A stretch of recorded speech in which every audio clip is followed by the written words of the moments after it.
बाबा साहब अम्बेडकर, बाबा साहब अम्बेडकर, भारत का संविधान जिंदाबाद, भारत का संविधान जिंदाबाद, भारत का संविधान जिंदाबाद। और जय जय जय जय जय भीम, जय भीम, जय भीम। धन्यवाद। बुलंदशहर की इस पवित्र धरती जो मेरा भी स्थली है, और आज के इस कार्यक्रम में मुझे तो एक दो जहाँ से मैंने 12वीं पास किया था पब्लिक इंटर कॉलेज, वहाँ के भी हमारे शिक्षक लेक्चरर यहाँ पर बैठे हुए हैं। और जब मैं पहली बार आया था तो मैंने ये कहा था पिछली बार, ये मेरा सौभाग्य है कि जिन गुरुजनों ने मुझे पढ़ाया वो सारे गुरुजन आज यहाँ बैठे हुए हैं, और इन गुरुजनों की वजह से ही बुलंदशहर में जन्मा एक ये आपका सामने जो एक व्यक्ति खड़ा है पूरे वर्ल्ड में, पूरी दुनिया में, क्योंकि एक ख्वाब होता है आदमी का कि मान और सम्मान और प्रतिष्ठा, हर आदमी की अपनी जिंदगी है। लेकिन मुझे जो भी मान सम्मान पूरे वर्ल्ड के लोग दे रहे हैं, समाज के लोग दे रहे हैं, अम्बेडकरवादी लोग मुझे भी, जैसा अभी हमारे छोटे भाई नागपाल जी ने कहा, एक पीड़ा उन्होंने बताई। मैं भी आपकी तरह सरकार की नौकरी में आया था, तो मेरे घर सरकार की नौकरी से चलता है। उन्होंने एक पीड़ा बताई, बहुत सारी चीजें उन्होंने नहीं बताई कि इतना बड़ा सिस्टम चलाने के लिए, इतना बड़ा भागदौड़ करने के लिए, इतने मुकदमे झेलने के लिए पीड़ा तो कहीं ना कहीं होती है। क्योंकि आपका घर चलता है बाबा साहब अम्बेडकर के दिए हुए उस पैसे से जो सरकार की नौकरी के माध्यम से हमें और आपको मिला। मेरा घर भी उससे चलता है, जो सच बात। लेकिन जो लोग सरकार की नौकरी में नहीं आए नागपाल जैसे, और वो आंदोलन का हिस्सा है और उन्होंने सिद्ध किया है, तो कहीं ना कहीं वो पीड़ा मैंने अभी देखा कि वो प्रतिलक्षित हुई, आप लोगों ने सबने देखा। मेरा कहना आपसे ये था, रहा इतनी आसान नहीं है जितना हम लोग यहाँ बैठ के चर्चा कर रहे हैं। मैं पहली जब मैं शुरू में बोल रहा था, एक लास्ट में, क्योंकि आज कम शब्दों में अपनी बात रखना चाहता हूँ, एक अधिकारी ने एक मकान लिया मयूर विहार दिल्ली में, और उसमें आसपास जो थे वो उत्तराखंड के ब्राह्मण थे। वो मकान उसने लिया 25 लाख रुपए का, तो मकान हो गया 1.5 करोड़ रुपए का। तो उन ब्राह्मणों ने कहा कि हमारे रिश्तेदार को एक मकान चाहिए यहाँ पर। सर्च किया तो पता लगा कि एक चमार यहाँ पर रहता है। उस आदमी को इतना टॉर्चर किया गया कि वो आदमी अपना मकान 25 लाख रुपए बेचने के लिए उसे मजबूर कर दिया गया। देखिए, मैं कहानी नहीं सुना रहा हूँ, मैं सोशल रिफॉर्म समझा रहा हूँ आप लोगों को समझने का बात। ये एप्लीकेबल एक एक आदमी पर है, मतलब ये अपने आप को अलग मत मानना, समझ लेना बात पर। जो होने वाला है वो समझा के जा रहा हूँ।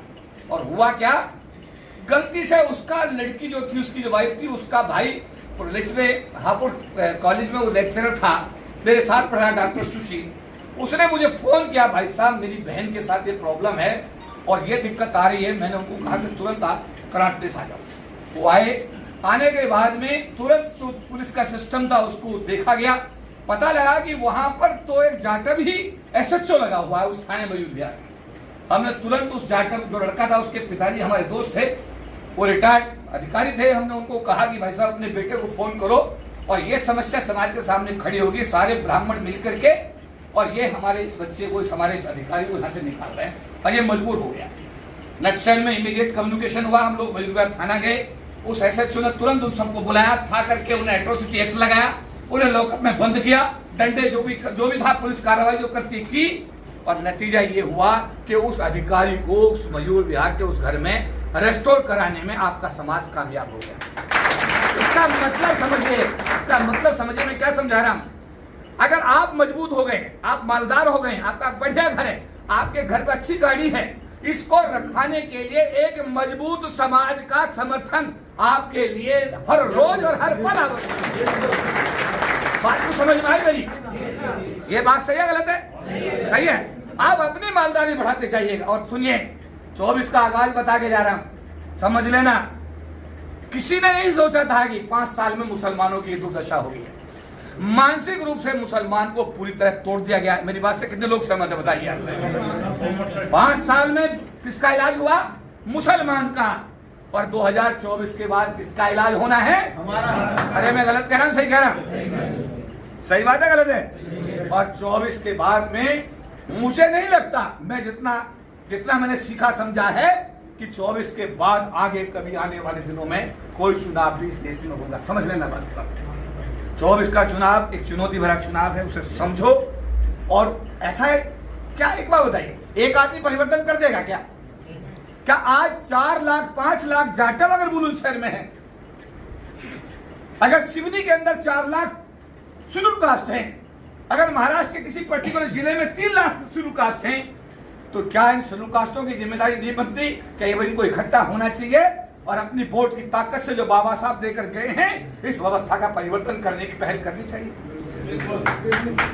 अरे सहमत है मेरी बात से? नहीं। तो मेरा ये नीति जिला है। मैं आपको बताऊं, मैं लास्ट में हमारे भाई ने, छोटे भाई ने अपनी भावना व्यक्त कर दी। मैं आपको स्पष्ट करना चाहता हूं, मैं एक कार्यकर्ता हूं कि भारत का चीफ जस्टिस हमारे पैतृक जिले के अंदर हमारे टीचर्स के कार्यक्रम में अगर उपस्थित हो गया, तो ये आप एक बात मान के चलिएगा, हमारे जिले के लिए बहुत बड़ी खुशी की और बहुत बड़ी उपलब्धि की बात। समझिए इस बात को, समझिए। इसका मतलब यह है कि आपके संबंध हैं और आपके संबंध जो है वो हर स्तर पर है। मेरा कहना यह है, जिसको भी यहां से चुनो, अम्बेडकरवादी हो, आपके यहां से पूछने की उसकी सोच हो, समझे ना, और आपके बीच का अपना आदमी हो।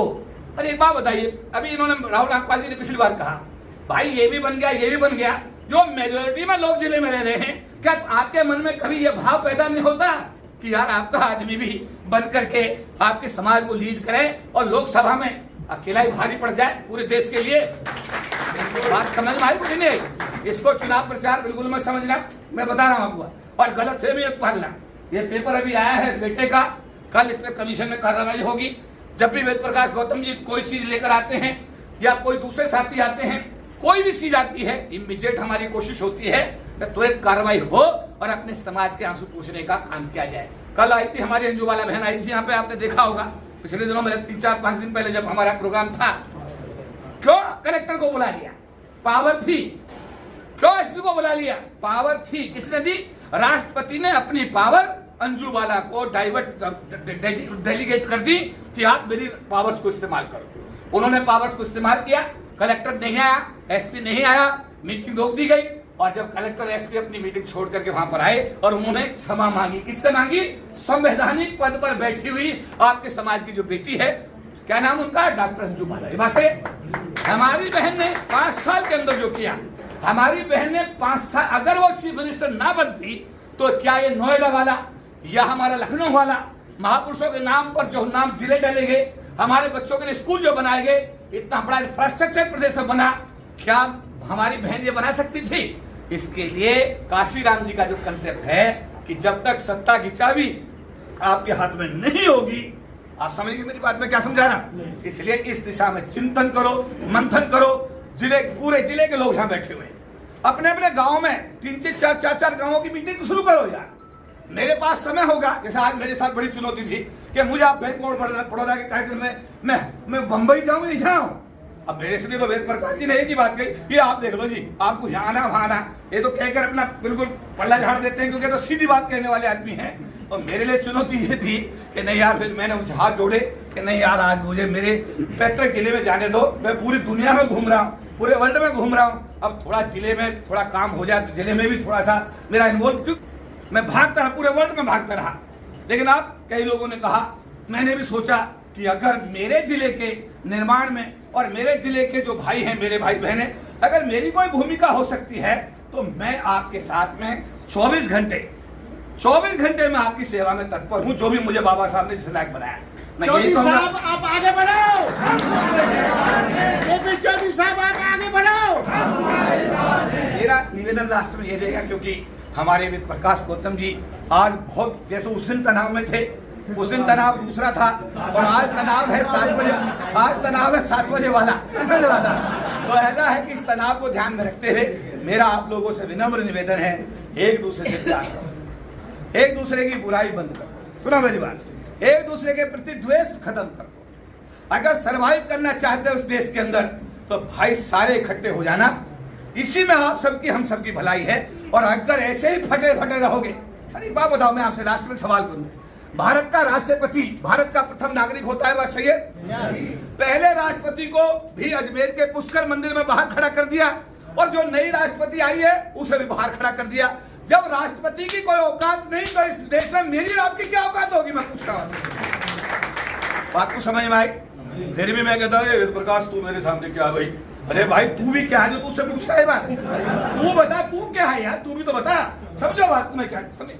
मेरे भाइयों, हम लोग बहुत ही देखिए कहने के लिए कुछ भी बोलते रहे, लेकिन हमारी स्थिति बहुत, मैं सरकारी क्षेत्र को रिप्रेजेंट करता हूँ। सौभाग्य मेरा कि मेरे चेयरमैन 3 साल बाद बदल जाते हैं।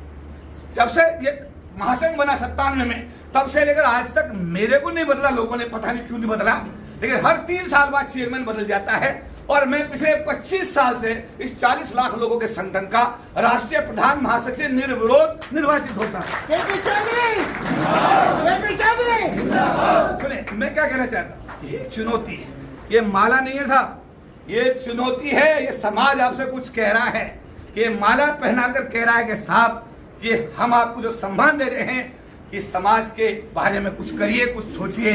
ना कोई लोकसभा का एमपी कुछ कर रहा है। मेरा यही कहना है कि आने वाले दिनों में बहुत बड़ी चुनौतियां हैं। अगर हम सब लोग मिलेंगे, मिलजुल कर काम करेंगे, एकजुट होकर आगे बढ़ेंगे। हमारी जैसा आज ये बैठक हुई सम्मान समारोह, इसके बाद में जिला है वेद प्रकाश गौतम जी और हमारे जारचा साहब, ये सारे लोग मिलकर के क्लस्टर मीटिंग 3-3, 4-4, 5-5 गाँवों की मीटिंग करिए, अपनी जागरूकता करिए। हम नहीं है तो नागपाल साहब आ जाएंगे, नागपाल जी वेद प्रकाश गौतम जी रहेंगे, जहां जहां भी संभव है। लेकिन ये मीटिंग अगर शुरू करोगे और एक आवाज उठाओगे कि भैया हमारे जिले में हमारी तादाद सबसे ज्यादा है, इसलिए इस बार जो भी राजनीतिक पार्टी कैंडिडेट खड़ा करे, एटलीस्ट जो मेजोरिटी शुरू कास्ट है, क्योंकि सीट आरक्षित है आपकी बुलंदशहर, इसमें आपके समाज का आदमी एटलीस्ट कैंडिडेट बने। जीते कोई भी, पता नहीं कौन जीतेगा, बट यार कम से इतना तो कराओ कि आपके लोगों को पार्टियां मजबूर हो जाएं कि वो आपके मेजोरिटी ऑफ जो आपके लोग हैं उनमें से किसी एक आदमी को, और कोशिश करो जब वोट बटन दबाओ। वैसे तो मैंने अभी नागपाल जी से बोल रहा था, हमारे आदमी की सबसे बड़ी विशेषता यह है, कोई कहीं भी हो, चाहे स्वामी प्रसाद मौर्य किधर हैं, उनसे पूछो, वो भी कहते हैं बहन जी सबसे बढ़िया नेता। सुनो मेरी बात, इवन अगर मुझसे पूछो तो मैं कहता हूँ सबसे बढ़िया, सही बात है। और हमारे आदमी की विशेषता बताऊं, वो कुछ भी गाता रहे और कुछ भी बजाता रहे, जब मशीन पे जाता है ना वेद प्रकाश गौतम जी, सोच के जाएगा कि मैं बटन कहीं और दबाऊंगा, जब बटन दबाता है तो हाथी का बटन ही दबाता है। ये कड़वा से, अरे मैं गलत कह रहा हूँ, सही कह रहा हूं? सहमत हो मेरी बात से? नहीं। और मेरा कहना खाली आपसे ये है कि भैया अपने दीपक खुद बनना है। अब आगे हम लोगों को मिलकर काम कर, वेद प्रकाश गौतम जी, जारचा साहब और हमारे जो रिश्तेदार भी हैं, पूरे बहनों के रिश्ते में भी लगते हैं अंदर जी। सवाल इस बात का है कि हम लोग जो है, जो भी ये लोग बोलते हैं, हमारी कोशिश होती है कि अगर समय है किसी प्रकार का तो हम उसमें पूरा इनके साथ कंधे से कंधा मिलाकर काम करें। आगे भी मैं अपने जिले के लोगों को ये आश्वस्त करना चाहूंगा, क्योंकि ये मेरा पैतृक जिला है। मैं जो कुछ भी हूँ इसमें मेरे गुरुजनों का जो आज यहाँ बैठे हुए हैं, इनका सबसे बड़ा योगदान है, मेरे माता पिता का योगदान है, और मेरे परम पूज्य बाबा साहब डॉक्टर भीमराव अम्बेडकर का तो सबसे बड़ा योगदान है। और अगर मैं अपने जिले के किसी भी भाई बहन के काम आ सकता हूँ तो ये मेरा सौभाग्य होगा। सभी को जय भीम, न बताए।